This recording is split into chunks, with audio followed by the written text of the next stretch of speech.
Assalamualaikum warahmatullahi wabarakatuh. Bismillah walhamdulillah wassalatu wassalamu ala rasulillah wa ala alihi wa sahbihi wa mawalah.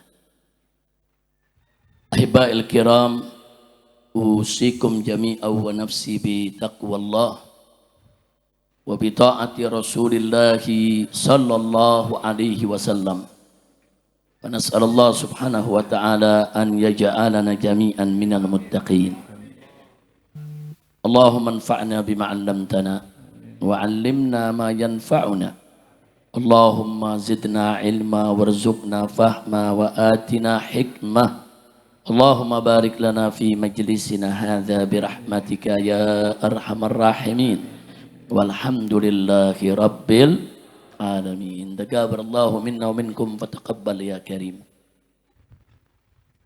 Satu kebahagiaan bagi saya pada kesempatan hari ini kembali bisa hadir di majelis rutin bulanan, yaitu majelis Liwaul Habib yang dipimpin oleh guru kita Akhina Al-Fadil Al-Habibul Mahbub As-Sayyid Zaki bin Ali bin Ahmad bin Alwi Al-Aidarus Ba'adawi hafizahullahu ta'ala wa ra'ah famatanallahu bituli hayatih wa nafa'ana bi ulumi fid dini wad dunya wal akhirah amin ya rabbal alamin. Pada kesempatan ini kita sampaikan salam penghormatan kita, salam cinta dan sayang kita kepada segenap para habaib, para ajengan, para kiai, para ustadz, para da'i, para tokoh yang hadir di tempat ini, wabil khusus secara istimewa kepada segenap keluarga besar dari almarhum Bapak Haji Mulia bin Bapak Haji Saleh. Begitu juga secara istimewa kepada keluarga besar Pondok Pesantren Riyadul Huda 2, yaitu di bawah pimpinan daripada guru kita Kiai Haji Zainal Mustafa dan Ibu Nyai, yaitu Ibu Hajjah Subaya. Nah, jadi kita sampaikan kepada beliau-beliau semua, kita doakan agar semua keluarga besar daripada Pondok Pesantren Riyadul Huda maupun yang lainnya dipanjangkan umur oleh Allah Subhanahu wa ta'ala, panjang umur dalam taat dan ibadah, dalam sehat wal afiat, selalu dimudahkan segala urusannya, disembuhkan dari penyakitnya dan mendapat kebahagiaan dari dunia hingga akhirat. Adapun yang telah meninggal dunia dari orang-orang tua kita yang dulu berjasa besar dalam pendirian pondok pesantren ini, begitu juga majelis, semuanya mudah-mudahan arwahnya diterima oleh Allah dan dijadikan sebagai ahli surga. Amin ya rabbal alamin. Nah, ahiba'il kiram, pada kesempatan pengajian ini saya mendapat tugas dari Habib Zaki untuk bisa melalui pengajian Liwaul Habib ini kita membahas dan memaparkan khusus tentang Ahlus Sunnah wal Jamaah. Jadi siapa sih yang dimaksud aswaja itu? Apa sih karakternya? Apa sih cirinya? Apa sih keistimewaannya? Apa sih bedanya dengan mereka-mereka yang di luar aswaja? Karena sekarang ini ada kelompok-kelompok yang bukan aswaja, ngaku aswaja. Bahkan mengaku paling aswaja. Bahkan yang aswaja disebut ahli bid'ah. Nah, ini kesemerawutan semacam ini sangat berbahaya di tengah-tengah umat. Apalagi masyarakat awam yang pengetahuan agamanya tidak seberapa, mudah terpengaruh. Akhirnya banyak masyarakat awam kita yang dari kalangan aswaja meragukan keyakinannya sendiri. Nah, maka itu pada kesempatan ini, mulai hari ini, insya Allah ada pengajian-pengajian seterusnya, walaupun sedikit demi sedikit, kita akan paparkan satu persatu, supaya kita kenal betul apa itu aswaja. Jadi jangan sampai ada orang ngaku-ngaku aswaja, tapi ditanya aswaja nggak paham, ditanya aswaja nggak tahu. Kadang-kadang ngaku aswaja, tapi ternyata amalannya bukan aswaja. Ya, nah, jadi aswaja itu singkatan dari Ahlus Sunnah wal Jamaah. Baik, saya sudah siapkan di sini beberapa slide untuk pelajaran. Nah, mungkin ke depannya nanti seperti TV-TV semacam ini bisa ditaruh di tiang sini, madep ke sana, muhajir, kemudian di depan pintu ke sana, biar semua bisa ada yang mau nyatet bisa nyatet, ada yang mau baca bisa baca, insya Allah. Baik. Kita pernah menggelar pesantren Ramadan, yaitu di Megamendung, Pondok Pesantren Markas Syariat. Dan kita juga pernah membahas tentang hakikat aswaja. Sekarang mari kita lihat, saya buka slide-nya di televisi, belum terlihat. Ya, sudah bagus. Nah, mari kita lihat. Man hum ahlus sunnah wal jamaah. Siapa itu mereka yang disebut ahlus sunnah wal jamaah? Nah, ibu-ibu yang di belakang juga bisa lihat televisinya. Baik. Mengenai ini nanti kita akan membahas tentang definisi aswaja. Nah, apa itu arti aswaja? Dan kita juga akan perkenalan mazhab apa saja sih yang masuk dalam kalangan aswaja. Aswaja mazhabnya tidak satu, ada beberapa mazhab. Baik mazhab dalam akidah maupun mazhab dalam fikih.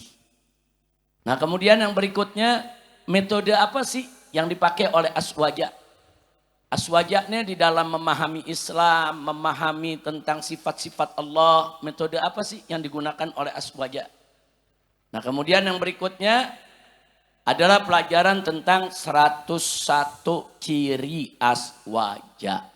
Nah, ini kalau 101 ciri aswaja, mungkin bulan yang akan datang baru kita mulai. Nah, sekarang kita mulai dari definisi aswaja dulu, berkenalan dengan mazhab aswaja, dan berkenalan dengan metodologi, yaitu para ulama aswaja. Insya Allah. Nah, di sini kita mulai. Kalau kita mau tahu apa itu definisi aswaja, mari kita lihat. Kita perhatikan di sini Al-Imam Ibn Hajar Al-Haythami rahimahullahu taala yang wafat tahun 973 Hijriah. Dalam kitab Az-Zawajir an Iktirafil Kabair halaman 82. Beliau mengatakan al-muradu bis sunnati, yang dimaksud dengan ahlus sunnah itu, ulama kalau sebut ahlus sunnah kadang-kadang disebut sunnah saja. Al-muradu bis sunnati, artinya al-murad bi ahlus sunnah. Yang dimaksud dengan ahlus sunnah adalah ma alaihi imama ahlus sunnati wal jamaah, yaitu jalan yang dilalui atau dibangun oleh dua imam besar di Ahlus Sunnah wal Jamaah. Yang pertama yaitu Asy-Syekhul Imam Abul Hasan Al-Asy'ari. Dan yang kedua adalah Asy-Syekhul Imam Abu Mansur Al-Maturidi. Nah, jadi ulama-ulama Ahlus Sunnah mengakui dua ulama besar ini adalah yang, saudara, meletakkan metodologi, satu sistem pemikiran untuk memahami tentang akidah Ahlus Sunnah wal Jamaah, sehingga itu dipakai oleh umat Islam di seluruh dunia. Nah, jadi ini kesaksian Ibn Hajar. Jadi yang disebut Ahlus Sunnah wal Jamaah adalah jalan yang dibangun oleh Imam Abul Hasan Al-Asy'ari dan Imam Abu Mansur Al-Maturidi. Baik, berikutnya Al-Imam Al-Murtada Az-Zabidi rahimahullahu ta'ala yang wafat tahun 1205 Hijriah, dalam kitab Ithafus Sadah Al-Muttaqin yang merupakan kitab Syarah Ihya Ulumuddin. Jadi kitab Ihya Ulumuddin karangan Al-Imam Al-Ghazali radhiyallahu ta'ala anhu disarahkan oleh yaitu Al-Imam Al-Murtada Az-Zabidi yang judul kitabnya adalah Ithafus Sadatil Muttaqin Syarah Ihya Ulumuddin lil Imam Al-Ghazali. Pada juz kedua halaman ke-6. Di situ beliau mengatakan idza utliqa ahlus sunnati wal jamaah fal muradu bihim al asy'ariyatu wal maturidiyah. Jadi kalau disebut secara mutlak ahlus sunnah, kalau orang sebut ahlus sunnah wal jamaah, apa sih maksudnya? Beliau katakan yang dimaksud dengan sebutan ahlus sunnah wal jamaah secara mutlak adalah kaum al-asy'ariyah atau asy'ariyah dan kaum al-maturidiyah. Nah, ini sengaja saya tekankan di pertama karena sekarang ini ada kelompok di Indonesia yang mengaku ahlus sunnah justru mengkafirkan Asy'ari, mengkafirkan Maturidi. Mereka katakan Asy'ariyah itu sesat, menyesatkan. Nanti kita buktikan. Nah, jadi kita enggak menyebarkan fitnah, tapi memang mereka menuduh Asy'ariyah dan Maturidiyah itu bukan ahlus sunnah. Bahkan mereka sesatkan, bahkan mereka kafirkan. Dan mereka karang bukunya dijual di Indonesia dengan bebas. Saudara. Nah, ini berbahaya sekali. Nah, kita yang sudah ratusan tahun hidup di Indonesia, bahkan 1000 tahun lebih umat Islam di dunia, bahkan ini merupakan as-sawadul a'zam, mayoritas umat Islam di dunia itu Asy'ariyah dan Maturidiyah. Itu mayoritas. Syiah enggak banyak. Saudara, Mu'tazilah enggak banyak. Jabariyah, Qadariyah enggak banyak. Wahabi enggak banyak, saudara. Mayoritas di dunia ini umat Islam mengikuti kalau enggak Asy'ariyah, Maturidiyah.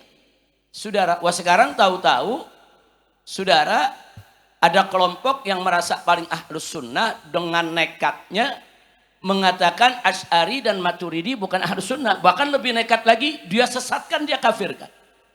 Inna lillahi wa inna ilaihi raji'un. Makanya pertama kita tekankan dulu di sini baik dari Ibn Hajar Al-Haythami maupun yang dipertegas oleh Imam Murtada Az-Zabidi bahwa ahlus sunnah wal jamaah adalah Asy'ariyah dan Maturidiyah. Ini dalam urusan akidah, saudara. Baik, sekarang selanjutnya mari kita lihat. Kita berkenalan dengan mazhab ahli sunnati wal jamaah. Mazhab apa saja sih yang termasuk ahlus sunnah wal jamaah? Pada awalnya dulu memang mazhab fikih begitu banyak, ada belasan mazhab. Tapi sampai saat ini mazhab fikih besar yang bertahan dari kalangan ahlus sunnah ada 4. Itu mazhab Hanafi, Maliki, Syafi'i, dan Hambali, saudara. Nah, maka itu di sini mari kita berkenalan. Mazhab ahlus sunnah wal jamaah. Pertama kita berkenalan di mazhabul fiqh, mazhab fikih dulu. Nah, mazhab fikih ahlus sunnah wal jamaah yang saat ini masih ada banyak pengikutnya tersebar di seluruh dunia, yaitu ada 4. Yang pertama kita lihat paling atas mazhab Hanafi, yaitu yang saudara imamnya adalah Imam Abu Hanifah An-Nu'man bin Thabit, saudara. Kemudian yang kedua Al-Maliki. Nah, imamnya ini adalah Imam Malik, saudara. Nah, kemudian yang ketiga Asy-Syafi'i. Ini imamnya adalah Muhammad bin Idris. Dan yang keempat adalah mazhab Hambali. Imamnya adalah Imam Ahmad ibn Hambal. Nah, yang perlu kita catat, Imam Ahmad ibn Hambal itu muridnya Imam Syafi'i. ketika Imam Syafi'i tinggal di Irak. Dan Imam Syafi'i itu muridnya Imam Malik ketika Imam Syafi'i menuntut ilmu di Madinah. Jadi sebetulnya ini guru ke murid, saudara, bukan orang lain. Jadi Imam Ahmad nih, Hambali nih muridnya Syafi'i, Syafi'i muridnya Maliki, saudara. Hubungannya sangat dekat. Karena itu ketiga madhab ini dalam banyak perkara banyak persamaan. Nah, karena memang dari satu sumber. Nah, adapun madhab Hanafi, saudara, memang Imam Abu Hanifah, saudara, ini banyak dikenal sering menggunakan akal di dalam memahami daripada yaitu nas-nas syariat. Tapi bukan berarti kalau beliau itu lebih mengedepankan akal daripada nas syariat. Enggak betul. Nah, jadi keempat mazhab ini, baik Hanafi, Maliki, Syafi'i, Hambali, sepakat ada 4 sumber hukum Islam yang tidak boleh ditolak. Di luar yang 4 mereka berbeda pendapat. Yang 4 itu apa yang mereka sepakati? Yaitu Al-Quran, As-Sunnah, Al-Ijma' dan Al-Qiyas. Nah, ini salah satu ciri Ahlus Sunnah. Jadi ciri Ahlus Sunnah wal Jamaah dalam urusan mazhab fikih, dia berpegang kuat kepada 4 dalil tadi. Al-Quran yang pertama, As-Sunnah yang kedua, Al-Ijma' yang ketiga, Al-Qiyas yang keempat. Jadi kalau ada yang ngaku Ahlus Sunnah tapi nggak mau pakai qiyas, bukan Ahlus Sunnah dia. Kalau ada Ahlus Sunnah nggak mengakui ijma, bukan Ahlus Sunnah dia. Nah, jadi salah satu ciri Ahlus Sunnah wal Jamaah, mereka mengedepankan Al-Quran, As-Sunnah, Al-Ijma' dan Qiyas sebagai sumber hukum Islam. Nah baik, ini mazhab fikih. Nah kemudian ada mazhab akidah. Saudara, mazhab akidah itu Ahlus Sunnah wal Jamaah ada 2. Yang pertama Al-Maturidiyah, yang ketiga Al-Asy'ariyah. Nah, apa hubungan mazhab fikih dengan mazhab akidah ini, saudara? Kebanyakan ulama dari mazhab Hanafi, mereka mengikuti akidah Maturidiyah. Fikihnya Hanafi, akidahnya Maturidiyah. Sedangkan ulama-ulama fuqaha dari mazhab Maliki, Syafi'i dan Hambali, mereka lebih banyak mengikuti akidah Asy'ariyah. Nah pertanyaannya, tadi kenapa sih disebut Hanafi? Ya karena imamnya Abu Hanifah. Kenapa sih disebut Maliki? Karena imamnya Imam Malik. Kenapa sih disebut mazhab Syafi'i? Karena memang imamnya Muhammad bin Idris Asy-Syafi'i. Kenapa sih disebut mazhab Hambali? Karena imamnya Imam Ahmad ibn Hambal. Nah sekarang, kenapa para fuqaha mazhab Hanafi banyak mengikuti Maturidiyah? Kenapa? Jawabnya, karena saudara yang membangun metodologi akidah Al-Maturidiyah yaitu Al-Imam Abu Mansur Al-Maturidi, beliau bermadhab Hanafi dalam fikih. Nah, jadi dalam fikih Imam Abu Mansur Al-Maturidi mengikuti madhab Imam Abu Hanifah. Nah, kemudian beliau mempelajari bagaimana sih akidah Abu Hanifah. Imam Abu Hanifah punya kitab fikih namanya kitab akidah. Namanya kitab Al-Fiqhul Akbar. Sekali garis besar diterangkan itu bagaimana akidahnya Imam Abu Hanifah. Nah, dari sana Imam Abu Mansur Al-Maturidi merangkum, menjabar, menyusun metodologinya. Ini loh daripada akidahnya imam kami, Imam Abu Hanifah. Nah, karena yang menyusun adalah Abu Mansur Al-Maturidi, maka disebut akidah Maturidiyah. Nah, ini kan ada yang protes. Kan Imam Abu Hanifah lebih dulu dari Maturidiyah. Masa Imam Abu Hanifah disebut Maturidi? Jawabnya, memang Maturidi itu yang ikut Abu Hanifah. Saudara, bukan Abu Hanifah yang ikut Maturidi. Lalu kenapa Maturidi itu ikut Abu Hanifah? Karena yang menyusun ulama akidah, ulama besar daripada pengikut Imam Abu Hanifah. Ya makanya nggak disebut akidah Hanafiyah, enggak. Fikih ya, karena Imam Abu Hanifah dia lebih banyak fokus ke fikih. Nah, kalau bicara fikih panjang lebar dengan fatwa-fatwanya, dengan ijtihad-ijtihadnya. Maka itu Imam Abu Hanifah lebih dikenal dengan fikihnya. Makanya itu madhab fikihnya disebut madhab Hanafi. Sedangkan yang merincikan, menjabarkan panjang lebar dengan segala metode akidah yang dianut oleh Imam Abu Hanifah adalah Imam Abu Mansur Al-Maturidi. Makanya akidahnya disebut akidah Maturidiyah. Baik, lalu bagaimana Imam Malik, Imam Syafi'i, dan Imam Ahmad para pengikutnya? Kenapa mereka banyak ikut Asy'ariyah, saudara? Karena, saudara, Imam Abul Hasan Al-Asy'ari di dalam konteks fikihnya banyak mengikuti metodologi Imam Malik, Imam Syafi'i, dan Imam Ahmad. Nah, kemudian Abul Hasan Al-Asy'ari ini merumuskan bagaimana sih konsep akidahnya Imam Malik, bagaimana sih Imam Syafi'i, bagaimana sih Imam Ahmad ibn Hanbal, ternyata sama. Dirumuskan sedemikian rupa, dirincikan, saudara, dibuat metodologi yang jelas supaya mudah dipahami umat, saudara. Akhirnya akidah ini tersebar, saudara. Nah, disebarluaskan oleh banyak, oleh Imam Juwaini, saudara.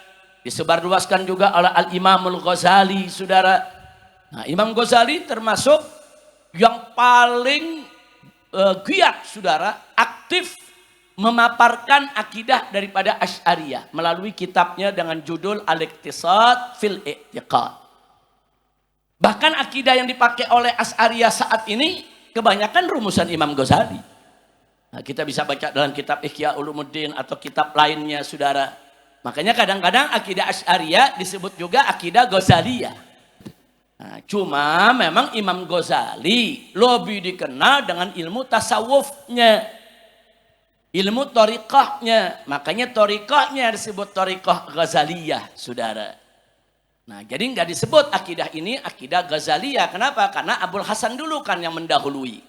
Kan Abul Hasan Asy'ari lebih dulu yang menyusunnya, saudara. Nah, maka itu disebut akidah Asy'ariyah.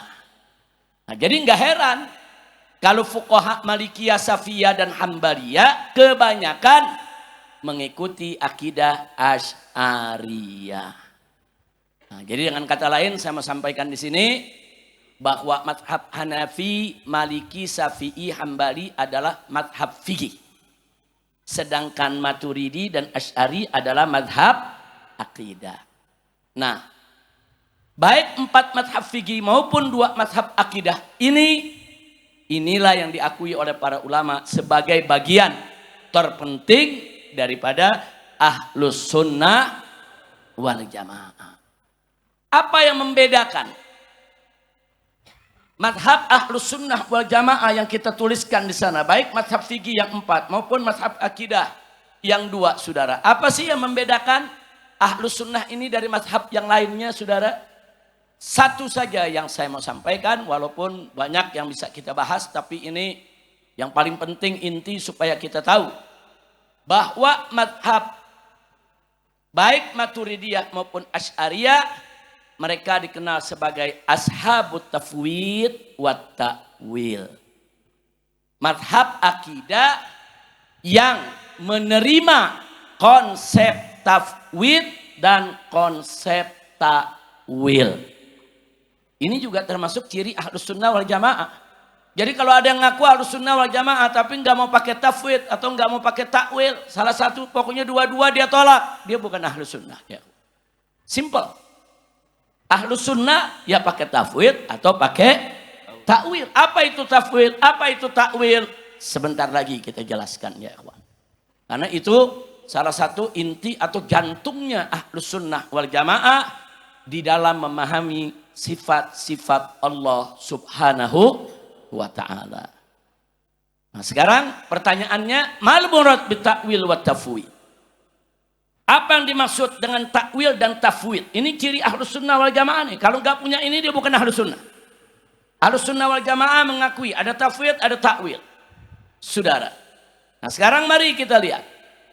Apa yang dimaksud dengan takwil dan tafwid? Kita lihat tentang sikap aswaja terkait sifat-sifat Allah Subhanahu wa ta'ala. Dalam Al-Quranul Karim atau dalam hadis Nabi Muhammad Sallallahu Alaihi Wasallam sering kita dapatkan nas-nas, redaksi-redaksi yang terkait sifat-sifat Allah. Nah, bagaimana Ahlus Sunnah memahaminya? Nah, kadang-kadang dalam Al-Quran kita baca ada redaksi berbunyi Yadullah, tangan Allah. Kadang-kadang dalam hadis, saudara, kita dapatkan redaksi Dhahikar Rabb, Allah tertawa. Ini sifat. Nah, jadi kalau dikatakan Ainallah, mata Allah, Yadullah, tangan Allah. Apa iya Allah punya mata dan tangan? Kalau disebut Dhahikar Rabb, Allah tertawa. Apa yang dimaksud Allah tertawa? Apa tertawanya seperti manusia? Bisa tawa terbahak-bahak atau bagaimana? Nah, ini berkaitan dengan sifat Allah. Nah, bagaimana cara Ahlus Sunnah memahami redaksi-redaksi seperti ini, saudara? Nah, Ahlus Sunnah punya metodologi. Satu, metodologinya adalah tafwid. Nah, ini yang banyak digunakan oleh jumhur salaf. Jumhur itu artinya mayoritas. Kalau saya sebut salaf, itu maksudnya para sahabat, para tabi'in dan tabi'it tabi'in yang hidup 300 tahun pertama setelah wafat Nabi, saudara. Nah, itu disebut salaf. Dalilnya dari mana? Kok salaf 300 tahun pertama dari wafatnya Nabi atau dari zaman Nabi? Nah, yang tepat dari zaman Nabi, saudara. Karena Nabi mengatakan khairul qurun qarni hadza tsummal ladzi yalihi tsummal ladzi yalihi. Kata Nabi khairul qurun, sebaik-baiknya abad. Abad. Saya mau tanya, kalau yang namanya abad berapa tahun? 100. Sebaik-baiknya abad, khairul qurun qarni hadza, abadku ini, kata Nabi. Jadi 100 tahun itu di zaman Nabi dengan para sahabat itu merupakan abad yang terbaik. Tsummal ladzi yali, selanjutnya yang juga terbaik, yang kedua adalah 100 tahun berikutnya. Tsummal ladzi yali, abad berikutnya. Nah, kalau abad berikutnya berarti abad dari 100 sampai 200. Terus Nabi ulangi lagi, tsummal ladzi yali, Nabi lanjutkan. Dan yang berikutnya lagi. Berarti abad dari 200 sampai 300. Itu disebut salaf. Imam Ghazali salaf bukan? Bukan. Imam Ghazali wafat tahun 505. Imam Ghazali ulama besar. Saudara mujtahid. Saudara. Tapi bukan salaf. Salaf dalam pengertian terminologi. Bukan dalam pengertian bahasa. Kalau dalam pengertian bahasa, salaf itu orang yang sudah mendahului kita. Orang tua kita sudah meninggal dunia, ya salaf. Kakek kita sudah meninggal dunia, ya salaf. Guru-guru kita sudah mendahului kita, ya salaf. Itu salaf dalam pengertian bahasa, lughatan, etimologi. Tapi salaf dalam pengertian istilahan, dalam pengertian terminologi, adalah orang-orang soleh yang hidup di 3 abad pertama. Orang soleh. Nah, berarti siapa tuh orang soleh yang hidup di 3 abad pertama? Sahabat, tabi'in, dan tabi'in. Itulah yang disebut salaf. Nah, jadi jangan sekarang ini saudara, semua ulama disebut salaf. Ibn Taimiyah disebut salaf. Ibnul Qayyim disebut salaf. Bukan. Ibn Taimiyah belakangan. Ibn Taimiyah setelah Imam Ghazali. Saudara, Ibnul Qayyim muridnya Ibn Taimiyah. Bukan salaf. Nah, jadi jangan merancuhkan istilah. Yang bukan salaf disebut salaf. Itu namanya merancuhkan istilah. Istilah yang sudah baku dipakai oleh ulama kita, jangan diobok-obok, jangan diubah-ubah, jangan sok pinter, saudara. Nah, ulama udah kasih tahu tuh, pokoknya salaf 3 tahun pertama. Nah, setelah itu khalaf. Nah, disebut ulama khalaf. Memang ulama khalaf ini ada yang mutaqaddimin, ada yang mutaakhirin. Saudara, semuanya mulia, semuanya kita cinta, saudara. Nah, cuman saya di sini ingin meluruskan istilah dulu, jangan sampai nanti kita rancu. Nah, sekarang kita kembali. Nah, bagaimana sikap Aswaja di dalam menafsirkan sifat Allah? Pertama, Ahlus Sunnah menggunakan konsep tafwid. Nah, yang berpegang kepada tafwid kebanyakan ulama salaf. Nah, apa itu tafwid? Mari kita lihat. At-tasdiqu bin nusus wa tafwidul makna ilallahi ta'ala. Artinya tafwid itu at-tasdiqu bin nusus. Dia mempercayai semua redaksi yang datang dari Allah maupun nabinya. Pokoknya kalau Al-Quran sudah sebut ada yadullah, ainullah, hadis sudah sebut ada dhahikar Rabb, dan seterusnya, dia beriman apa redaksi yang datang. Tapi bagaimana maksudnya, bagaimana kaifiahnya, tangan Allah, apa yang dimaksud? Ulama salaf menjawab, wallahu a'lam. Itu namanya tafwid. Dia serahkan kepada Allah. Jangan dipikir Allah punya tangan kayak manusia, Allah punya kaki kayak manusia. Jangan, nggak boleh. Dalam mazhab Ahlus Sunnah wal Jamaah nggak boleh. Ahlus Sunnah wal Jamaah ciri khasnya mengharamkan tasbih dan tajsim. Apa itu tasbih? Tasbih itu menyerupakan Allah dengan makhluk. Itu namanya tasbih. Haram. Apa itu tajsim? Tajsim itu menjasmanikan Allah dalam bentuk. Allah dijasmanikan dalam bentuk, saudara. Ada tangannya, ada kepalanya. Itu menjasmanikan Allah dalam bentuk. Haram. Jadi tasbih maupun tajsim itu ditolak oleh Ahlus Sunnah wal Jamaah. Sejak zaman Nabi sampai hari ini. Alhamdulillah. Lillahi Rabbil Alamin. Nah, karena itu supaya kita tidak terjebak, tidak jatuh ke dalam tasbih maupun tajsim, ulama salaf menjaga umat, mengajarkan untuk tafwid saja. Artinya tafwid udah sukut, nggak usah dibahas, serahin aja sama Allah. Nggak semua akal kita bisa memahami. Nah, kemudian yang kedua, jumhur khalaf. Setelah zaman salaf datang zaman khalaf. Nah, di zaman khalaf banyak ulama memakai takwil. Ini menarik. Apa itu takwil, saudara? Takwil itu adalah sorful lafzi an dhahirihi. Mengalihkan makna suatu kata dari makna zahir ila maknan akhar, kepada makna lain, maksudun fil lughatil Arab. Tapi tentu itu diakui di dalam bahasa Arab. Allati nazala bihal Qur'an, yang Al-Quran turun dengan bahasa Arab tersebut. Atau dengan kata yang lebih mudah lagi, saya sampaikan. Takwil itu, saudara, mengalihkan makna hakiki, saudara, kepada makna majazi. Contoh, yadullah, tangan Allah. Yadun itu dalam bahasa Arab artinya bisa pertama tangan, ini tangan fisik. Kedua artinya bisa kuwah atau kudroh, kekuatan, kekuasaan. Dalam bahasa Indonesia juga begitu kok. Kita sebut urusan ini ada di tangan Pak Lurah. Nah, itu kan maksudnya apa tuh? Ada dalam kekuasaannya, ada dalam kekuatannya. Nah, atau ini tangan saya. Nah, jadi dalam bahasa Indonesia pun tangan ada dua arti. Ada makna hakiki. Nah, yang maksud tangan itu ya ini anggota badan kita. Ada makna kiasan. Nah, kalau orang Indonesia bilang makna kiasan, saudara. Makna kiasan itu namanya majazi. Contoh, ada orang berani. Nah, kita katakan, oh dia singa itu. Singa itu, saudara, kalau diartikan secara hakiki, binatang. Tapi kalau diartikan secara kiasan, maksudnya dia berani. Orang dibilang ini dia singa itu, berarti kan dia binatang.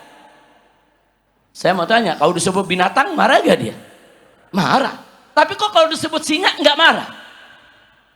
Sebab singa di sini maknanya bukan binatang, maknanya berani. Kira-kira jelas gak? Nah, itu namanya apa? Singa sebagai binatang itu makna hakiki. Singa sebagai sifat berani itu namanya majazi. Kira-kira jelas gak? Nah, ada makna hakikat, ada makna kiasan. Nah, sekarang kembali ke tangan Allah. Kalau makna hakiki, ya ini tangan. Tapi kalau makna majazi, kekuatan Allah, kekuasaan Allah. Nah, makanya ulama-ulama jumhur khalaf khawatir kalau ini diartikan secara hakiki nanti merusak akidah. Ya Allah, tangan Allah. Orang awam dengar tangan Allah, dia bayangkan Allah punya tangan. Itu membahayakan akidah. Itu bisa merusak iman. Bagi ahlus sunnah wal jamaah, itu namanya tasbih. Kalau memikirkan Allah punya tangan seperti kita, itu namanya tasbih, menyerupakan Allah dengan makhluk. Boleh tidak? Nggak boleh. Makanya jumhur khalaf dialihkan.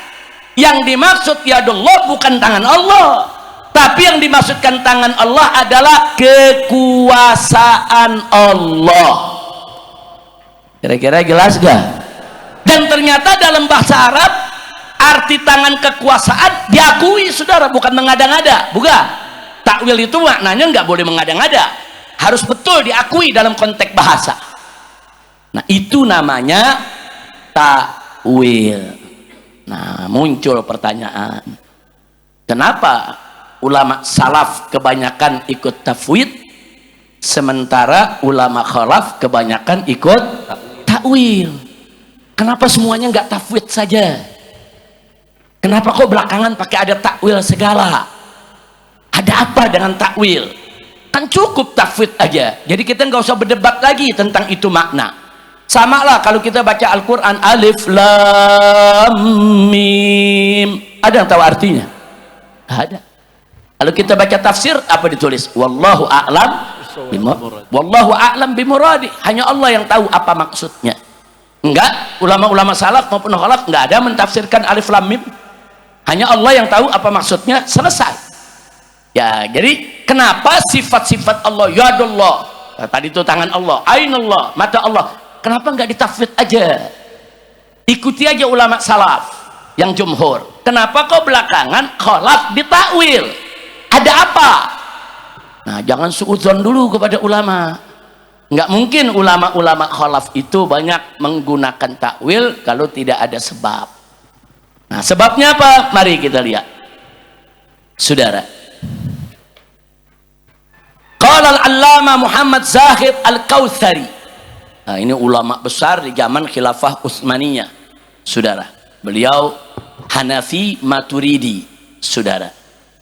Beliau wafat tahun 1371. Beliau menjawab pertanyaan tadi, beliau jawab, kenapa jumhur ulama salaf banyak menggunakan tafwid, sementara kebanyakan ulama khalaf menggunakan takwil? Kenapa? Ada apa? Apa sebabnya? Nah, beliau jawab, walhasil, kata beliau, kesimpulannya, anna tafwidha ma'at tanzih, bahwa konsep tafwid dengan tanzih, yaitu dengan tujuan tetap mensucikan Allah, adalah madhabu jumhuris salaf, adalah madhabnya kebanyakan ulama salaf. Kenapa? Lintifa'id darurati fi ahdihim, karena tidak ada kedaruratan mentakwil di zaman mereka. Nah, ini menarik nih. Jadi waktu zaman salaf nggak ada yang ribut soal yadullah, ainullah diperdebatkan, nggak ada. Nah, karena di zaman salaf nggak ada yang ribut, zaman sahabat nggak ada yang ribut, tabiin nggak ada yang ribut, umat juga nggak repot nanya-nanya, saudara. Pokoknya apa yang udah dalam Al-Quran, amanna billah wa bima ja'a anillah ala muradillah, selesai. Amanna bi rasulillah wa bima ja'a an rasulillah ala muradi rasulillah, saudara, selesai. Itu prinsip yang diajarkan oleh Al-Imam Asy-Syafi'i radhiyallahu ta'ala anhu. Imam Syafi'i itu yang ngajarin prinsip tadi itu, amanna billah wa bima ja'a anillah ala muradillah, artinya aku beriman kepada Allah dan aku beriman apa saja yang datang dari Allah, ala muradillah, sesuai dengan keinginan Allah. Aman Nabi Rasulullah, aku beriman, kami beriman kepada Rasulullah, wa bima ja'an Rasulullah, dan kami beriman dengan apa saja yang datang dari Rasulullah sallallahu alaihi wasallam. Ala muradi Rasulullah, sesuai dengan keinginannya Rasulullah. Nah, jadi prinsip ini saudara dulu merata dipakai oleh umat, nggak ada yang ribut-ribut soal tangan Allah apa tuh maksudnya, nggak ada yang nanya. Nah, karena lintifa'id darurah, karena tidak ada kedaruratan, maka para ulama salaf rame-rame pakai tafwid. Enggak semua ya, saya katakan jumhur, kebanyakan. Tapi sebagian ada juga yang pakai takwil, seperti Imam Tobari dalam tafsirnya. Imam Tobari itu salaf ya kawan. Nah, dalam tafsir Tobari banyak ayat-ayat berkaitan dengan sifat Allah yang ditakwilkan. Nah, artinya sudah ada saudara, bahkan di zaman sahabat pun seperti Sayyidina Abdullah ibn Sayyidina Abbas, saudara, banyak mentakwilkan ayat-ayat sifat. Cuman di sini saya katakan jumhur tuh kebanyakan, mayoritas. Nah baik, kita lanjutkan. Wa ta'wil, kata saya Muhammad Zahid Al-Kautsari, dan takwil itu ma'atanzih, takwilnya tetap harus dengan tujuan mensucikan Allah, tanzih, adalah madhabu jumhuril khalaf, merupakan madhab dari mayoritas kalangan khalaf. Kalangan khalaf itu ulama yang datang sesudah salaf, tahun 400-an, 500-an, 600-an, seperti Imam Ghazali saudara. Di sini dikatakan kenapa takwil ini menjadi madhab jumhurul khalaf, haitsu anna lahum daruratut ta'wil, karena saat itu mereka menghadapi kedaruratan menggunakan takwil. Kenapa darurat? Likatratis sa'in wal idlali fi zamanihim, karena ketika itu banyaknya kelompok-kelompok saudara yang memperdebatkan soal sifat-sifat Allah sehingga menyesatkan umat. Nah, kan udah banyak perdebatan, ulama khawatir, waduh ini umat bisa tersesat begini. Berdebat soal tangan Allah, ribut soal tangan Allah tuh bagaimana modelnya, apakah tangannya begini, apakah tangannya begitu, ini merusak. Makanya ulama turun tangan, stop, jangan berdebat soal itu, ditakwilkan. Tangan Allah adalah kekuasaan Allah, selesai. Jadi umat nggak ribut lagi saudara, dan umat selamat, nggak memikirkan kalau Allah itu punya tangan seperti tangannya manusia. Nah, ada lagi yang mengatakan enggak, Allah punya tangan, tapi tangannya tidak seperti tangan kita. Nah, tapi dia tetap meyakini Allah punya tangan. Allah punya mata, tapi matanya tidak seperti mata kita. Nah, mereka merasa nih dengan kalimat ini mereka pikir sudah tidak tasbih. Enggak, bagi ahlu sunnah itu tasbih. Bagi ahlu sunnah itu tajsim. Dia sudah menjasmanikan Allah dalam bentuk Allah punya mata, walaupun dia katakan matanya tidak seperti mata kita. Nah, itu ditolak oleh ahlu sunnah wal jamaah. Jadi ahlu sunnah wal jamaah cuma dua pilihannya, tafwid, serahin aja makna dari Allah, nggak usah diperdebatkan, titik. Atau takwil kepada makna yang mudah dicerna dan tidak merusak akidah. Nah, makanya yadullah itu diartikan kekuasaan Allah. Nah, maka itu di sini dikatakan lagi saudara. Jadi kalau sudah begitu, kenapa madhab khalaf itu menggunakan takwil? Karena mereka menghadapi kedaruratan pemikiran. Di zaman mereka terjadi perdebatan akidah. Justru di zaman mereka inilah muncul firqah saudara, yang aneh-aneh, yang aneka ragam firqah, yang sesat-sesat. Kenapa muncul? Karena perdebatan pemikiran dalam akidah. Makanya ulama-ulama aswaja turun tangan memperkenalkan konsep takwil. Dan ini konsep takwil bukan milik hanya ulama saja, tidak. Di zaman sahabat sudah melakukan takwil, bahkan ada hadis Nabi menjadi dalil untuk takwil. Nanti kapan-kapan kita buka khusus judulnya tafsir sifat-sifat Allah. Nah, ini kalau kita udah selesai ngebahas soal sifat-sifat aswaja, nanti insya Allah satu saat saya akan kupas di sini, paparkan bagaimana para sahabat dulu mentakwil sifat Allah, tabi'in mentakwil sifat Allah, dan kita punya sumber-sumbernya, bukan konon dan katanya. Nah, jadi kalau ada mengatakan kita nggak boleh takwil, haram, sahabat melakukan takwil. Sahabat melakukan takwil, saudara. Bukan satu dua sahabat, ulama-ulama salaf melakukan takwil, apalagi ulama khalaf. Nah, jadi jangan sembarangan kalau kita tidak ngerti seenaknya mengkafirkan, menyesatkan saudara orang-orang yang menggunakan takwil. Na'udzubillah min dzalik. Kemudian beliau mengatakan, Al-Allamah Muhammad Zahid Al-Kautsari, wa laisa bainal fariqain khilafun haqiqi. Jadi di antara ulama salaf dan khalaf, yang satu pakai tafwid dan yang satu pakai takwil, tidak ada perbedaan yang hakiki. Khilaf mereka, perselisihan mereka bukan perselisihan yang hakiki. Kenapa? Li'anna kilaihuma, karena kedua belah pihak, salaf maupun khalaf, salaf yang menggunakan tafwid, khalaf yang menggunakan takwil, dua-dua munazzihun wa min ahlil ilmi. Dua-duanya sama-sama tanzihillah, dua-duanya sama-sama mensucikan Allah dari sifat-sifat yang tidak layak. Dan dua kelompok sama-sama min ahlil ilm, sama-sama daripada para ulama. Nah, maka itu di sini kesimpulannya, madhabus salaf wal khalaf, baik salaf maupun khalaf, at-ta'wil wa tafwid kilahuma la budda ma'at tanzih. Ingat ya, mau pakai tafwid ke mau pakai takwil ada syaratnya, ma'at tanzih. Nah, harus betul-betul mensucikan Allah. Alhamdulillahi rabbil alamin. Nah, dari sini saudara, mari kita lihat metode tafsir sifat Allah. Ini di kalangan umat Islam dari dulu sampai sekarang ada berapa metode sih? Dan metode yang mana sih yang dipakai oleh Ahlus Sunnah? Nah, jadi saudara, metode tafsir, maksudnya tafsir sifat Allah, kalau dalam Al-Quran disebut yadullah, tangan Allah, atau dalam hadis disebut ainullah, mata Allah. Ini bagaimana cara mentafsirkannya?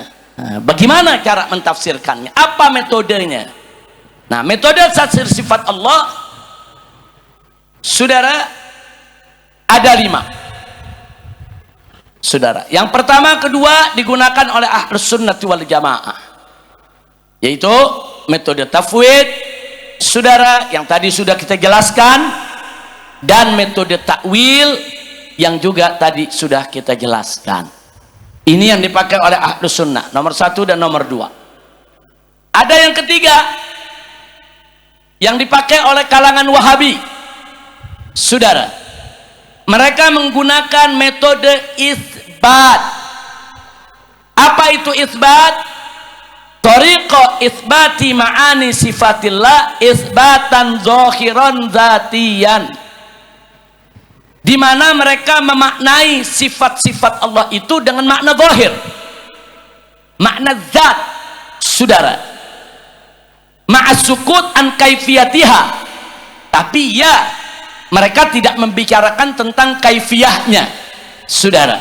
Liqasdi tanzihillah, yang menurut mereka itu dalam rangka juga untuk tanzihillah, mensucikan Allah. Makanya kalangan Wahabi mengatakan Allah itu punya tangan. Dalilnya Al-Quran, yadullah fauqa aidihim, saudara. Tapi mereka mengatakan, kalau ditanya tangan Allah itu bagaimana, wallahu a'lam, kami nggak tahu. Yang jelas kami yakin Allah punya tangan, karena dalam Al-Quran disebut ada tangan Allah. Berarti Allah punya tangan, tapi tangannya tidak seperti tangan kita. Ini Wahabi.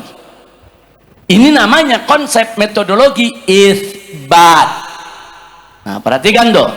Jadi saya mau tanya, antara isbat dengan takwil sama atau beda? Beda.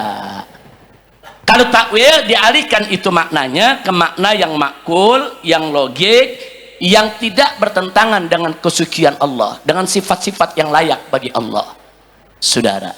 Nah, tapi kalau Wahabi mengambil thariqah isbat. Jadi silakan, kalau Anda ketemu tokoh-tokoh Wahabi, tanya aja, yadullah artinya apa? Mereka akan jawab tangan Allah. Jadi Allah punya tangan, ya Allah punya tangan. Terus kalau ditanya bagaimana tangan Allah, mereka akan menjawab, ya Allah punya tangan, tapi tangannya tidak seperti tangan kita. Makanya mereka, kalangan Wahabi, nggak mau disebut musyabbih. Mereka bilang kami beda dengan musyabbih. Kalau musyabbih saudara, dia serupakan. Bagaimana tangan Allah? Ya kayak tangan manusia. Nah itu musyabbih. Kalau Wahabi nggak begitu, dia mengakui Allah punya tangan, tapi dia nggak mau bicara kaifiyahnya. Kira-kira jelas tidak? Nah, itu beda antara Wahabi dengan musyabbih. Tapi bagi ahlus sunnah, saudara, apa yang diyakini Wahabi ini bisa mengantarkan kepada tasbih. Makanya ditolak oleh ahlus sunnah. Isbat itu ditolak oleh ahlus sunnah wal jamaah.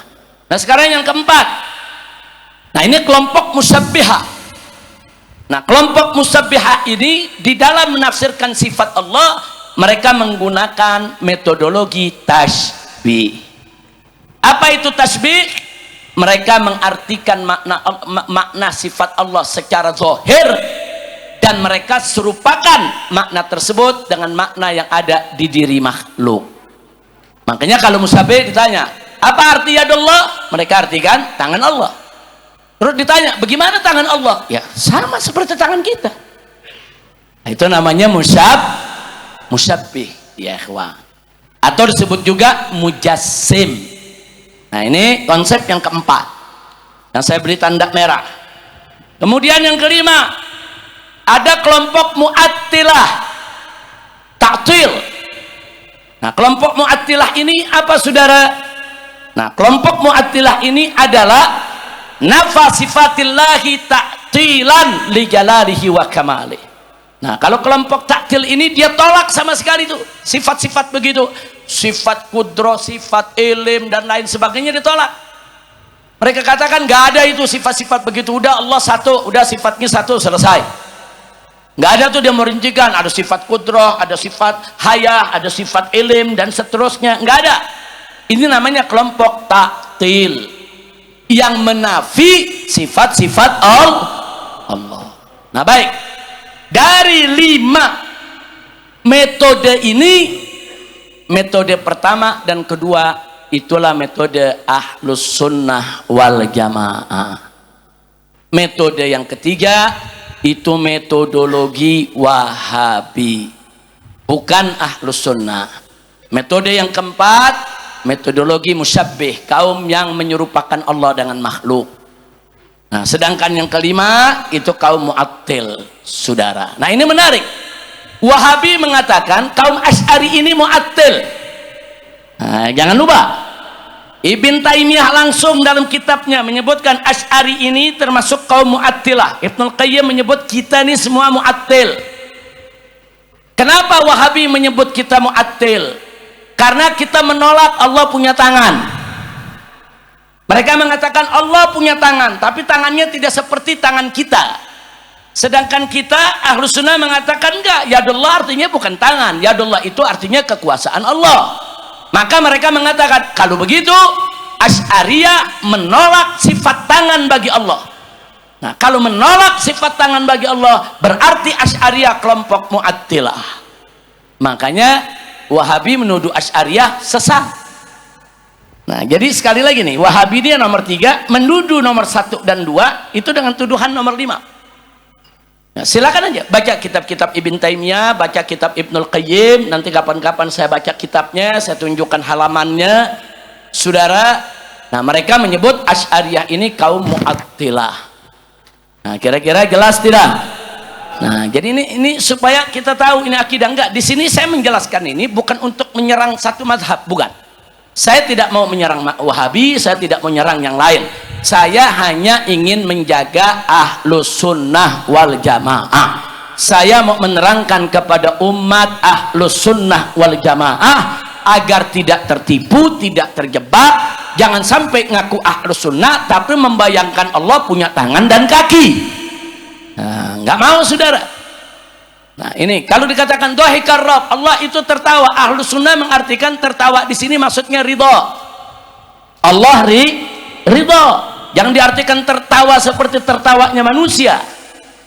Nah, seperti saudara, innallaha yanzilu ila sama'id dunya, setiap malam tuh Allah turun ke langit dunia saudara.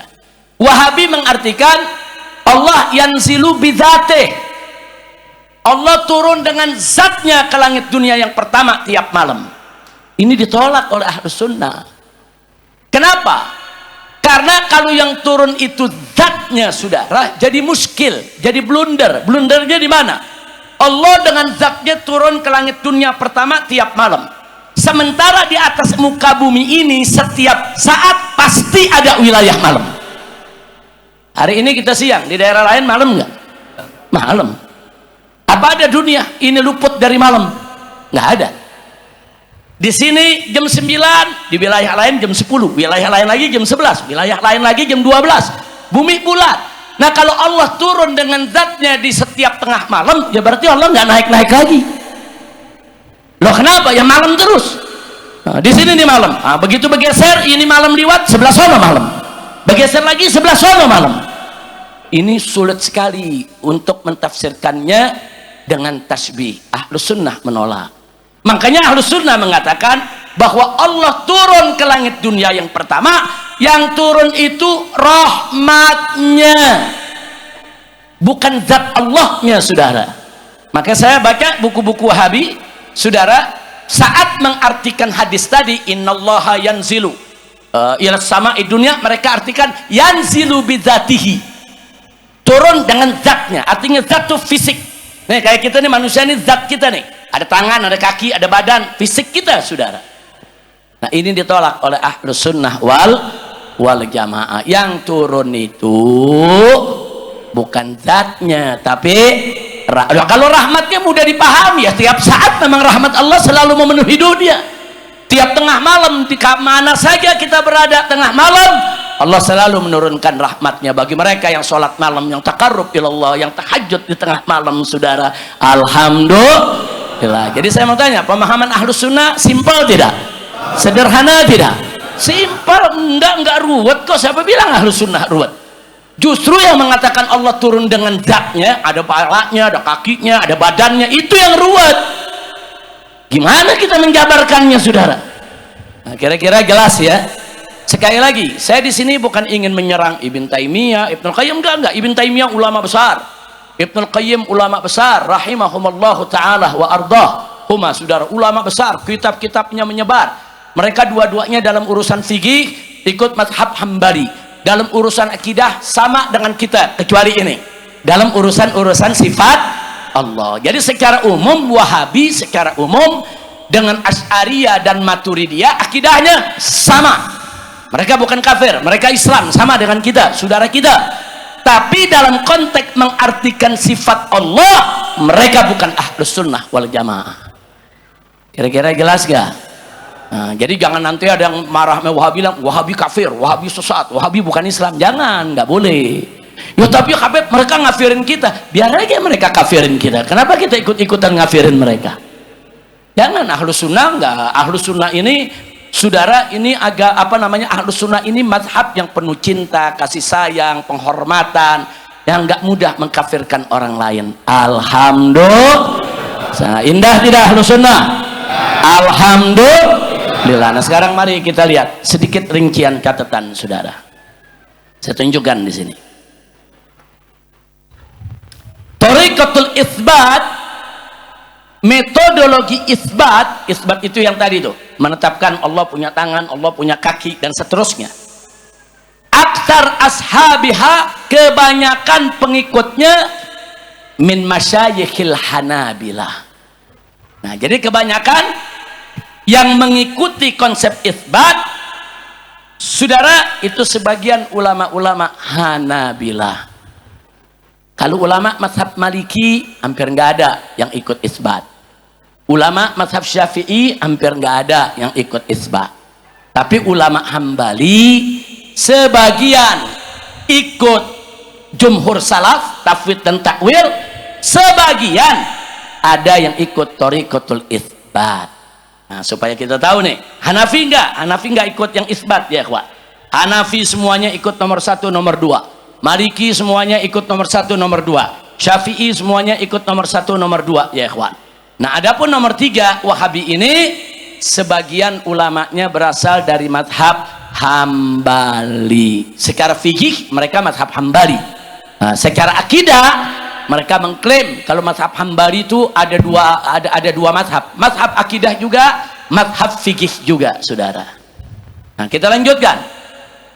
wa kanat tastandu afkaruhum min ara'il Imamil Barbahari Al-Hambali. Dari mana nih asal usul pemikirannya? Apa dari Imam Ahmad? Enggak. Asal usul pemikiran ini bukan dari Imam Ahmad. Imam Ahmad bari min akidatihim. Imam Ahmad terlepas, enggak terlibat dalam akidah mereka, saudara. Tapi siapa yang pertama kali menggembar-gemborkan ini, saudara, dari kalangan mereka? Yaitu Al-Imam Al-Barbahari.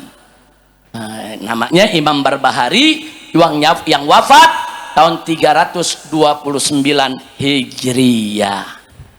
Jadi Imam Barbahari ini ulama besar dalam mazhab Hambali, saudara. Fikihnya Hambali. Nah, akidahnya beliau mengklaim kalau apa yang beliau sampaikan ini adalah akidah Imam Ahmad. Beliau inilah yang menyebarluaskan, saudara, bahwa Allah punya tangan, Allah punya kaki, Allah punya betis, dan seterusnya. Nah, kemudian yang kedua, wal Imam Abu Ya'la Al-Farra Al-Hambali yang wafat tahun 458. Ingat ya, di sini Abu Ya'la. Abu Ya'la ini ada dua nih. Ada Imam Abu Ya'la Al-Farra yang wafat tahun 458. Ada lagi Abu Ya'la Al-Mausili. Abu Ya'la Al-Mausili itu Sohibul Musnad. Nah, ada Musnad Abi Ya'la. Nah, itu lain. Nah, ini yang kita sebutkan yang menyebarluaskan konsep isbat, bukan Abu Ya'la Al-Mausili, bukan. Abu Ya'la Al-Mausili itu muhaddits. Nah, punya kitab hadis namanya Al-Musnad, Musnad Abi Ya'la Al-Mausili. Nah, yang kita maksud di sini adalah Abu Ya'la Al-Farra, saudara. Abu Ya'la Al-Farra. Nah, Abu Ya'la Al-Farra ini, saudara, ini mengarang kitab namanya kitab As-Sifat. Kitabnya beredar banyak, bahkan di Indonesia udah ada yang terjemahin, saudara. Judulnya kitab As-Sifat yang karang Abu Ya'la. Di dalam kitab tersebut dari halaman pertama sampai terakhir, saudara, semua sifat Allah diartikan secara zahir. Nah, jadi inilah, saudara, ulama-ulama terdahulu dari mazhab Hambali yang menggunakan konsep isbat. Lalu siapa yang mempopulerkannya? Warawajaha. Nah, kemudian pendapat-pendapat dari Imam Barbahari dan Imam Abu Ya'la Al-Farra Al-Hambali ini dipopulerkan, disebarluaskan kemana-mana melalui kitab-kitab karangan, yaitu Ibn Taimiyah. Nah, jadi Ibn Taimiyah hampir semua kitabnya, saudara, nah, itu selalu menggambarkan sifat-sifat Allah itu secara isbat. Begitu juga murid beliau, wa tilmizuhu Ibnul Qayyim. Nah, Ibn Taimiyah wafat tahun 728. Sedangkan Ibnul Qayyim muridnya wafat tahun 751. Nah, kedua ulama inilah yang terus menyebarluaskan.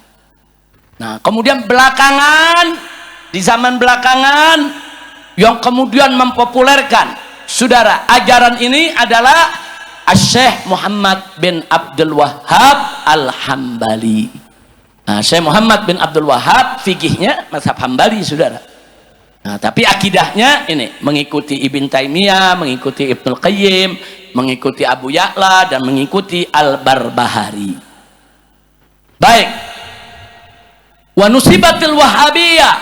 Nah, kalangan Wahabi menisbahkan madhab mereka atau thariqatahum, jalan mereka, ilal Imam Ahmad. Mereka mengklaim ini adalah akidah Imam Ahmad, dan ini ditolak oleh Ahlus Sunnah.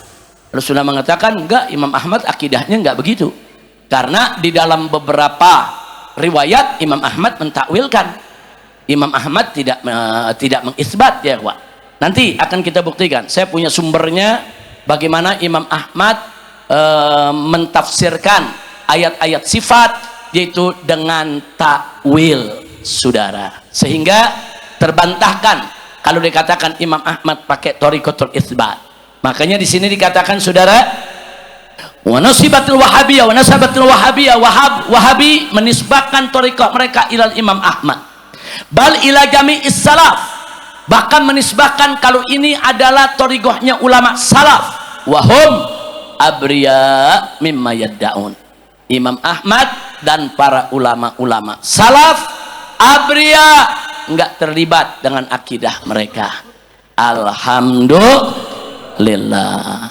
Nah kemudian Abu Ya'la hadza laisa bi sahibil musnad. Tadi sudah saya sampaikan. Abu Ya'la yang dimaksud di sini bukan Abu Ya'la sahibul musnad. Innama huwa, yang dimaksud Abu Ya'la di sini adalah sahib kitabus sifat. Allati fihi aqidatut tasbih wa tajsim. Di dalam kitab sifat Abu Ya'la penuh dengan persoalan tasbih dan tajsim. Penuh ungkapan-ungkapan yang menyerupakan Allah dengan makhluk dan menjasmanikan Allah dalam bentuk. Nah, saya mau tambahkan waradda alaihi. Nah, kemudian kitab ini dibantah, saudara, oleh imam besar dalam mazhab Hambali, saudara. Siapa gerangan beliau? Al-Imam Ibnul Jauzi Al-Hambali. Nah, Ibnul Jauzi itu mazhabnya Hambali, pengikut Imam Ahmad. Nah, jadi beliau bantah. Begitu Abu Ya'la bikin itu kitab, saudara, dengan judul Kitabus Sifat, maka Al-Imam yaitu Ibnul Jauzi mengarang kitab membantah isi kitab tersebut. Ini sama-sama Hambali nih. Nah, Ibnul Jauzi bukan Syafi'i, bukan Maliki, bukan Hanafi, sama-sama mazhab Hambali. Jadi Ibnul Jauzi menolak itu bukan ajaran Imam Ahmad. Nah, mari kita lihat setelah ini, kita lihat yaitu beberapa kutipannya, saudara. Qala al-Imam al-Hafiz Ibn Hajar al-Asqalani. Nah, ini Syekhul Muhadditsin Ibn Hajar al-Asqalani radhiyallahu taala anhu dalam kitab Fathul Bari juz 13 halaman 432. Beliau mengatakan, nih soal tasbih, soal tajsim, soal isbat, apa beliau katakan? Faman ajral kalama ala dhahirihi afdha bikil amru ila tajsimi. Kata beliau, barang siapa, saudara, redaksi sifat Allah, lafaz-lafaznya diartikan waman ajra, saudara, di sini barang siapa yang mengartikan semua itu ala zahirihi dengan makna zahir, afdha bikil amru ila tajsim, niscaya akan mengantarkan kepada sikap tajsim. Makanya tadi saya katakan, walaupun Wahabi nggak mau dibilang tajsim, Wahabi bilang enggak, kami nggak tajsim, kami nggak mengatakan tangan Allah seperti tangan makhluk, cuman kami yakini Allah punya tangan, tapi tangannya tidak seperti tangan kita. Nah, menurut Ibn Hajar al-Asqalani, kalau mengartikan tangan Allah dengan makna zahir, niscaya akan mengantarkan kepada tajsim, yaitu menjasmanikan Allah dalam bentuk. Nah, ini yang perlu kita ketahui. Baik, akhirnya mari kita lihat, saudara. Kita lihat di sini, sebelum nanti akan kita lihat, saudara, tentang pernyataan daripada Ibnul Jauzi, identitas label Wahabi. Wahabi ini di tengah-tengah umat Islam di berbagai negara ada label-labelnya, julukannya, sebutan. Ada sebutan yang mereka suka, mereka senang, bahkan mereka pakai. Ada sebutan yang mereka nggak suka. Nah, di antara sebutannya apa? Mereka suka sebut diri mereka as-salafi. Nah, kalau disebut salafi mereka senang. Kalau kita katakan Anda salafi, oh senang sekali mereka. Karena mereka mengklaim kalau diri mereka itu pengikut salaf. Atau yang kedua al-athari. Nah, mereka senang kalau disebut al-athari. Bahkan kadang-kadang mereka tulis Fulan bin Fulan al-athari. Nah, kenapa mereka senang dengan label athari? Karena mereka mengklaim mengikuti athar. Athar dari Nabi, athar dari sahabat, athar dari salaf. Dan kadang-kadang mereka menyebut diri mereka ahlul hadis. Nah, mereka nggak sebut, kami bukan Asy'ariyah, kami bukan Maturidiyah, kami adalah ahlul hadis. Jadi mereka sebut ini paham Wahabi ini sebagai paham ahlul hadis, atau mereka sebut ahlul athar. Nah, athar dengan hadis kurang lebih artinya sama, ya kawan. Nah, itu mereka mengklaim. Nah, jadi ini istilah yang mereka suka.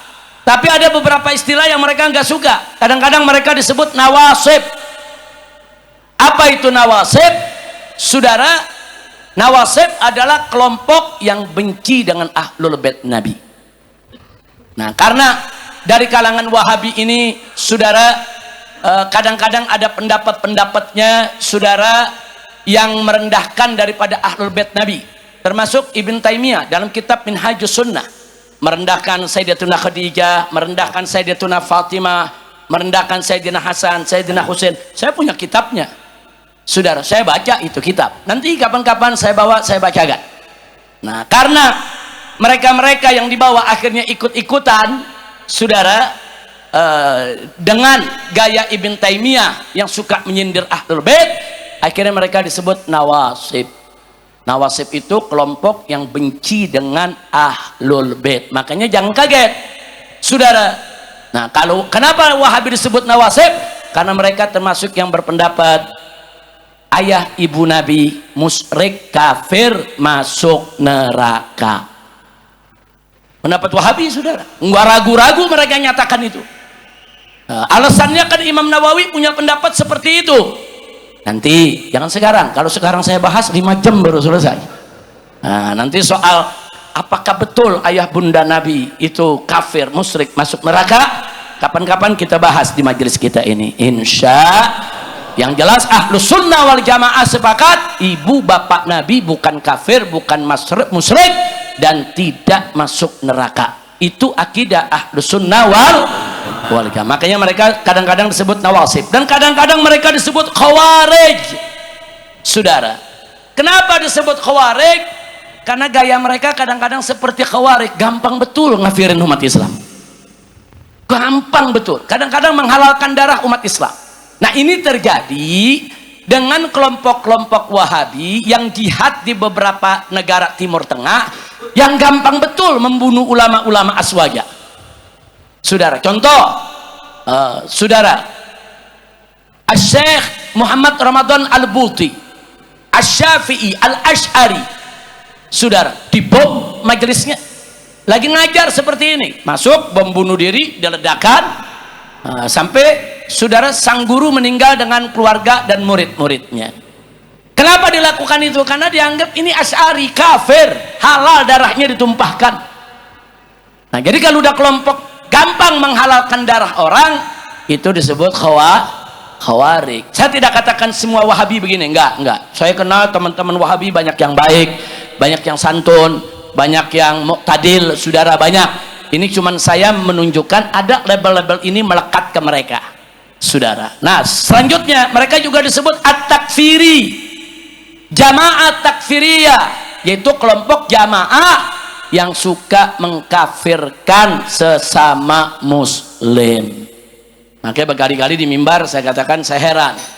Dulu Nabi waktu hidup alaihi salatu wassalam, dari pagi, siang, sore, malam sibuk mengislamkan orang kafir. Alhamdulillah. Sekarang ada umatnya ngaku paling dekat sama Nabi, ngaku paling ikut sunnah Nabi, dari pagi, siang, sore, malam sibuk ngafir-ngafirin umat Nabi. Nah, jadi siapa yang diikutin, saudara? Nabi Sallallahu Alaihi Wasallam. Dari pagi sampai malam hidupnya setiap hari sibuk berusaha ngislamin orang kafir. Ini ada kelompok merasa paling Islam, tiap hari pagi, siang, sore, malam sibuk ngafir-ngafirin orang Islam. Ada aja yang begitu. Nah, ngawur tidak? Ngawur. Nggak boleh kita ikutan. Ahlus Sunnah nggak begitu ya, ikhwan. Alhamdulillah. Nah, jadi itu label-label yang perlu saya sampaikan, saudara. Nah, di sini dalam disertasi saya, disertasi S3 saya, waktu saya membuat, yaitu disertasi, saudara, saya buat disertasi dengan judul Manahijut Tamyiz Baina Usuluddin wa Furu'uddin fil Aqidah wa Syari'ah wal Akhlaq inda Ahli Sunnati wal Jamaah.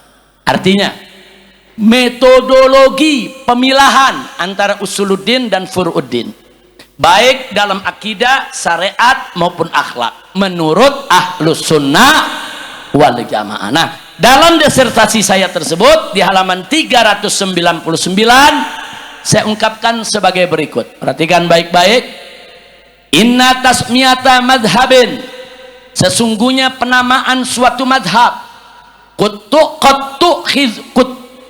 tu'khadhu min ismi sahibil madhab, kadang-kadang diambil dari nama pemilik madhab, saudara. Kazaidi, seperti madhab Zaidi, diambil dari nama imamnya, Imam Zaid. saudara. Wal Ja'fari, diambil dari nama imamnya, Imam Ja'far, saudara. Wal Maliki, diambil dari nama imamnya, yaitu Imam Malik. Innama tukhadhu min asma'i a'immatihim. Sesungguhnya nama-nama mazhab tadi, Zaidi, Ja'fari, dan Maliki, diambil dari nama-nama imam mereka. Ya, mereka adalah Imam Zaid ibn Ali, Imam Ja'far Shadiq, dan Imam Malik ibn Anas. Nah, perhatikan, kadang-kadang nama mazhab diambil dari nama imamnya, saudara. Nah, kemudian yang berikutnya, waqad tuqadu min ismi jaddin sahibil madhab.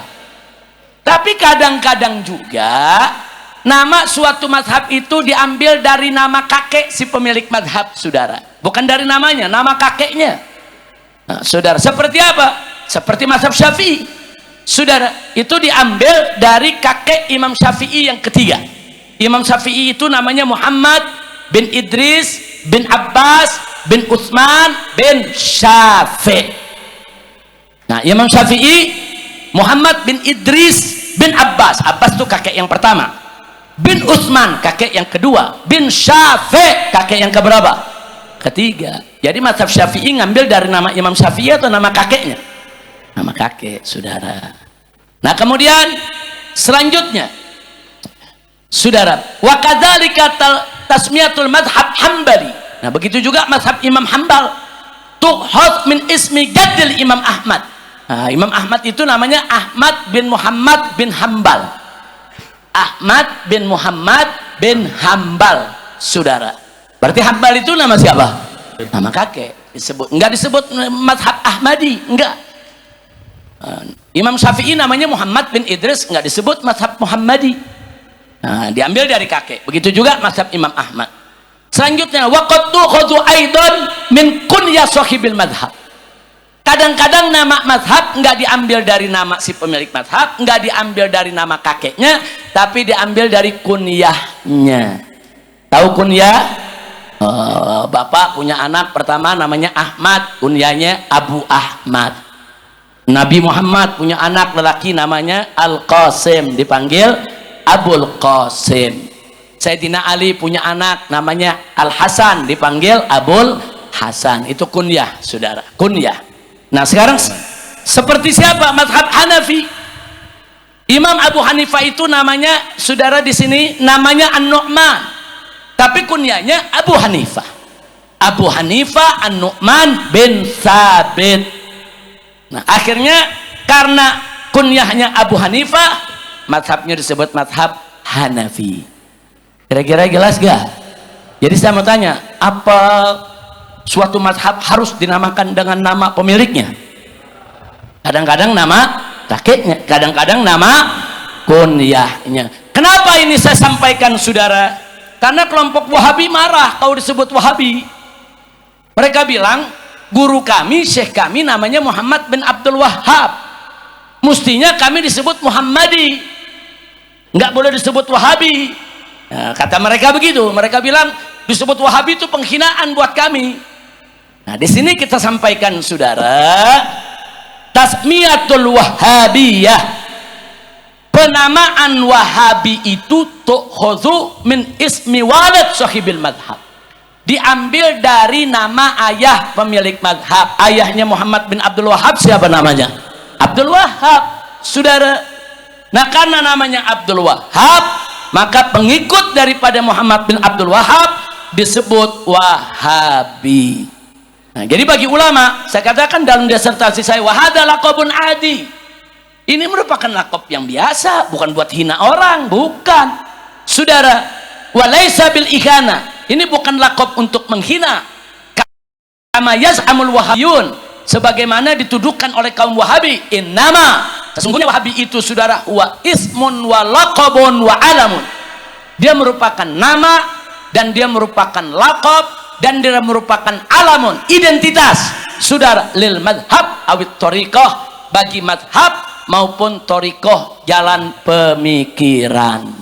Nah, jadi yang saya mau sampaikan kepada saudara-saudara saya di Wahabi, jangan marah kalau kami sebut Anda Wahabi. Bukan menghina Wahabi, karena memang Anda punya guru besar yang Anda ikuti pemikirannya adalah Syekh Muhammad bin Abdul Wahhab rahimahullahu ta'ala. Kami hormati Syekh Muhammad bin Abdul Wahab sebagai ulama, sebagai pejuang akidah, kita hormati, kita tidak pernah menghina beliau, saudara. Nah, kalau ada mereka Wahabi mau mengikuti, itu urusan mereka. Nah, tapi jangan kemudian langsung mengatakan bahwa hanya Wahabi saja yang ahlus sunnah.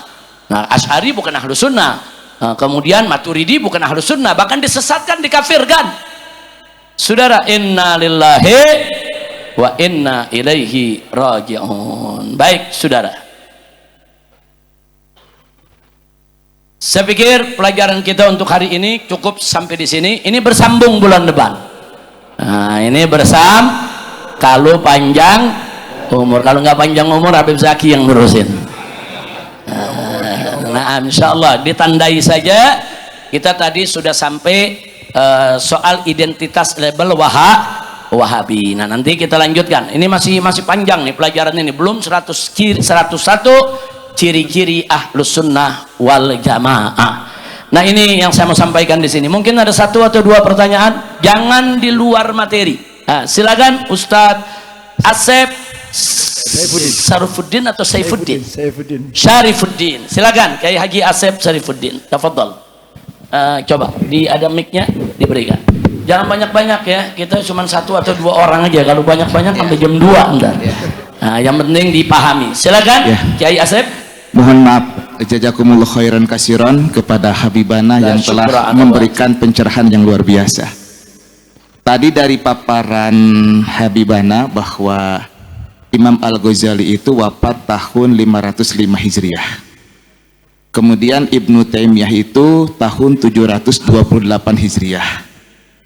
Imam Al-Ghazali bermazhab Syafi'i. Ibnu Taimiyah bermazhab Hambali. Hambali dengan Syafi'i guru dan murid, begitu. Di kita merasa prihatin.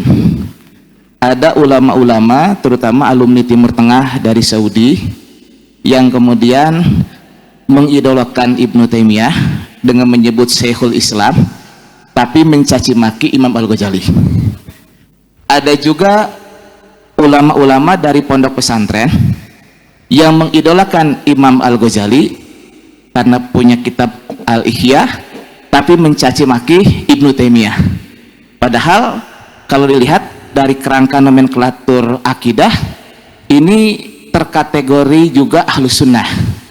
Nah, yang ingin saya tanyakan ini, kalau berdasarkan hadis Nabi di dalam Sahih Muslim nomor 8 dari Amirul Mukminin Umar bin Khattab radhiyallahu anhu, bahwa ada 3 klasifikasi ketika malaikat Jibril mengajarkan kepada Nabi Muhammad, akhbirni anil Islam, akhbirni anil iman, akhbirni anil ihsan.